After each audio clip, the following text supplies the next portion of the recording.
Hello friends, स्वागत है आप सभी का आपके अपने यूट्यूब चैनल लर्निंग नीट पर। और जैसा कि आपको पता है कि डेली शाम की आपकी एक क्लास होती है सीटेट एमपीटेट स्पेशल क्लास, जिसमें हम देखते हैं अलग अलग सब्जेक्ट डेली।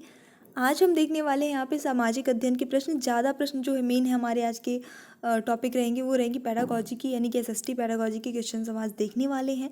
तो ओके, जितने भी लोग जुड़ चुके हैं, ठीक है, सभी को गुड इवनिंग। चलिए स्टार्ट करेंगे सेशन। रेडी हो जाइए रिप्लाई करने के लिए लाइव चैट में। तो आज का जो पहला प्रश्न है वह है, शहरी भूगोल के अंतर्गत आता है क्या? ये आपका भूगोल से है प्रश्न। आकार, रूप और मनुष्यों द्वारा निर्मित बस्तियों के कार्य, स्थानीय बातचीत और पहुंच के साथ ही वितरण और आबादी के आंदोलनों की अवधारणा, किस तरह भिन्न भिन्न प्रकार के खेत और खेती प्रणाली विशेष क्षेत्रों में विकसित की गई है, या फिर सरकार, राज्य और देश। तो यहाँ पे शहरी भूगोल के अंतर्गत जो है आपका आकार, रूप और मनुष्यों द्वारा निर्मित बस्तियों के कार्य जो है वो इसके अंतर्गत आ जाते हैं। बड़े मिट्टी के बर्तन बनाने का उद्देश्य क्या था? पहले के ज़माने में मिलते थे, अब तो सब प्लास्टिक और टिन के जो है ट्रंक्स मिलते हैं, लेकिन पहले मिट्टी के बड़े बड़े बर्तन बनाए जाते थे। उसका उद्देश्य क्या था? अनाज का भंडारण करना, पानी का भंडारण करना, दोनों या इनमें से कोई नहीं।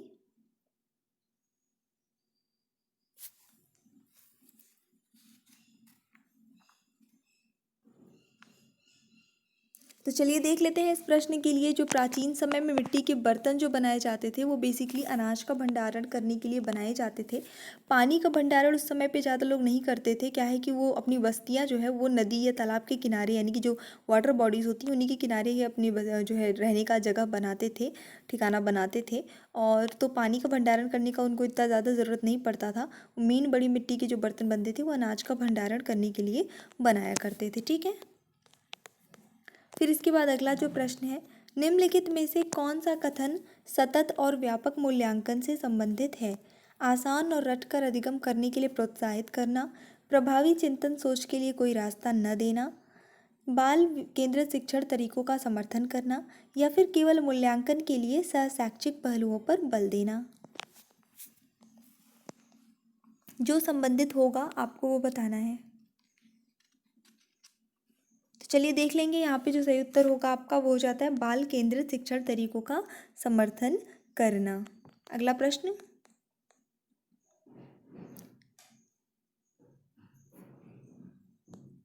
अंतर्राष्ट्रीय सद्भावना की शिक्षा का मुख्य प्रयोजन नहीं है क्या? तो जो प्रयोजन नहीं होगा वही बताइएगा। विश्व शांति के महत्व को समझाकर उसमें सहयोग देने की वृत्ति का विकास करना, राष्ट्रीयता की भावना का विकास करना, भावी विश्व युद्ध के खतरों को समझना, या संयुक्त राष्ट्र संघ की महत्ता को समझना व उसमें योगदान देना, सहयोग करना। तो जो इसका प्रयोजन नहीं है अंतर्राष्ट्रीय सद्भावना की शिक्षा का,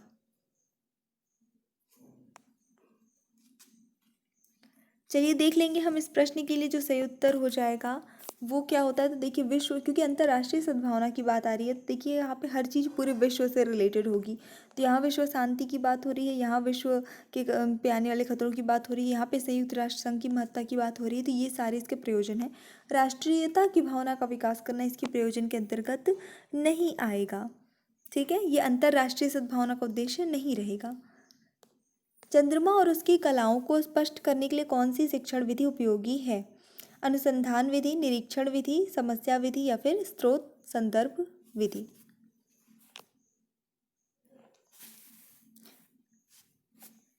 ठीक है, तो यहाँ पे हम देख लेते हैं। जो सही उत्तर हमारा हो जाता है वो होता है निरीक्षण विधि। ये क्या है कि बच्चे इसका निरीक्षण कर कर देख कर प्रैक्टिकली ज़्यादा बेहतरीन तरीके से समझ पाएंगे। छात्र ने सामाजिक संस्थाओं की कार्यप्रणाली से संबंधित तथ्यों की जानकारी प्राप्त कर ली है। छात्र की इस योग्यता का संबंध शिक्षण के किस उद्देश्य से है? ज्ञानात्मक उद्देश्य, अर्थग्रहण, ज्ञानोपयोग, या फिर कौशल।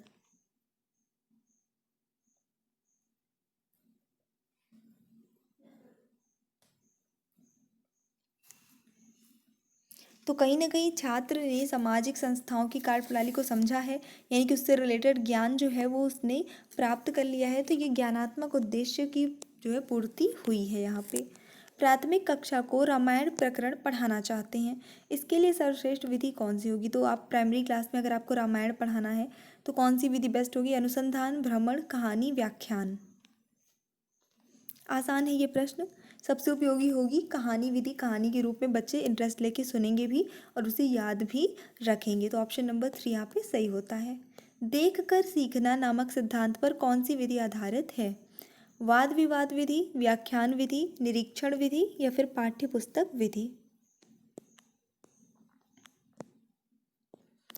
तो देखिए, निरीक्षण विधि में ऐसा होता है कि हम समाज में कोई भी चीज़ या कुछ भी चीज़ देखते हैं और देखकर सीखते हैं। तो ऑप्शन नंबर यहाँ पे सी सही होगा, निरीक्षण विधि।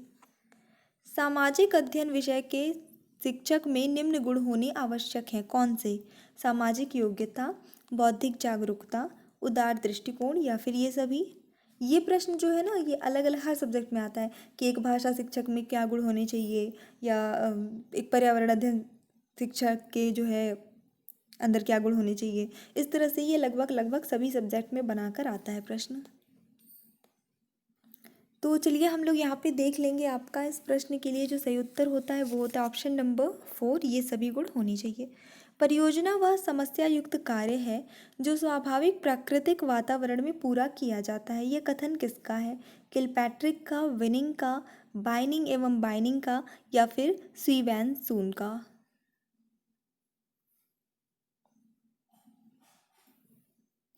तो वो ये है जो है स्टीवेंसन ने परियोजना को एक समस्या युक्त कार्य माना है। तो ऑप्शन नंबर यहाँ पे 4 सही होगा। किस विधि में छात्र व अध्यापक विचारों का आदान प्रदान करते हैं? अध्ययन विधि, आगमन विधि, विचार विमर्श विधि या संश्लेषण विधि।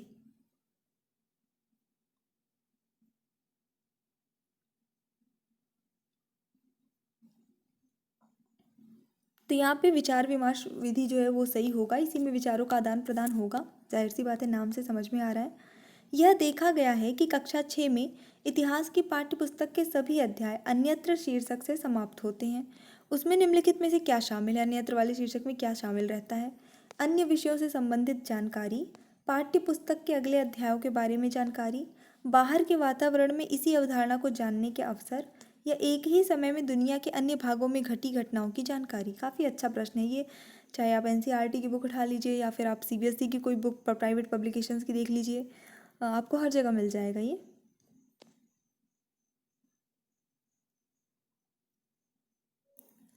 तो यहाँ पे जो सही उत्तर होता है वो होता है आपका ऑप्शन नंबर 4। एक ही समय में, यानी कि जिस टाइम के बारे में उस चैप्टर में पढ़ाया गया है, उस अध्याय में पढ़ाया गया है, उसी समय में, जैसे मान लीजिए वहाँ पे सिर्फ भारत के बारे में बताया गया, पर उसी समय और दुनिया के अलग अलग जगह पे क्या हो रहा था, क्या चल रहा था, या महत्वपूर्ण जो घटनाएं हुई थी उसके बारे में इसमें जानकारी होती है। सामाजिक अध्ययन शिक्षण में सामूहिक विचार विमर्श हेतु किस विधि का उपयोग किया जाता है? सामूहिक विचार विमर्श के बारे में, ठीक है। स्रोत संदर्भ विधि, प्रायोजना विधि लिखा हुआ है यहाँ पे, समस्या विधि या फिर कार्य गोष्ठी।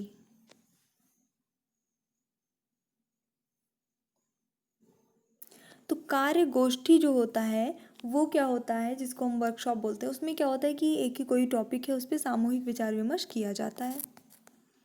सामुदायिक स्रोतों का महत्व है। सामुदायिक स्रोतों से पूरक एवं अतिरिक्त ज्ञान की प्राप्ति होती है। इससे छात्रों में समाजोपयोगी गुणों का विकास होता है। शोध कार्य में शिक्षार्थियों के लिए सहायक होते हैं, या फिर ये सभी। और उत्तर सही होगा यहाँ पे आपका ऑप्शन नंबर 4, ये सभी। उच्च प्राथमिक कक्षा के लिए सामाजिक विज्ञान के छात्र में निम्नलिखित में से किसको कौशल विकसित किए जाने की आवश्यकता नहीं है?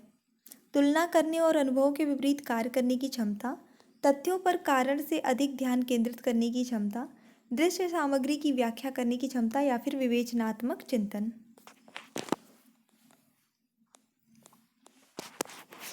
तो जिसकी आवश्यकता नहीं है हमें वो बताना है। तो यहाँ पे किसी तथ्यों पर कारण से अधिक ध्यान केंद्रित करने की क्षमता, ये जो है इसके सही आंसर में नहीं आती। ऑप्शन नंबर 2 यहाँ पे सही होता है। निम्नलिखित विशेषताओं में से कौन सी विशेषता सामाजिक विज्ञान की पाठ्यपुस्तकों का प्रतिनिधित्व करती है? मतलब पॉजिटिव वाला आपको चुनना है।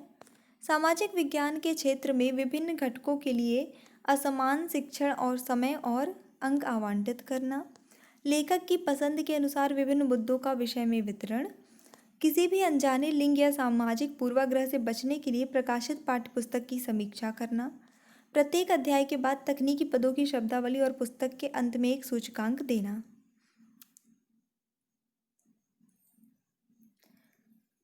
तो यहाँ पे जो सबसे सबको पता होगा, सबने ऑप्शन पढ़ने के बाद आंसर फाइंड आउट कर ही लिया होगा, ऑप्शन नंबर 4 होगा। हर अध्याय के बाद जो टेक्निकल वर्ड्स होते हैं उनकी शब्दावली और पुस्तक के अंत में एक सूचकांक देना, ये जो है सबसे अच्छा है और रहता है ये लगभग सभी बुक में, आप सब ने देखा होगा।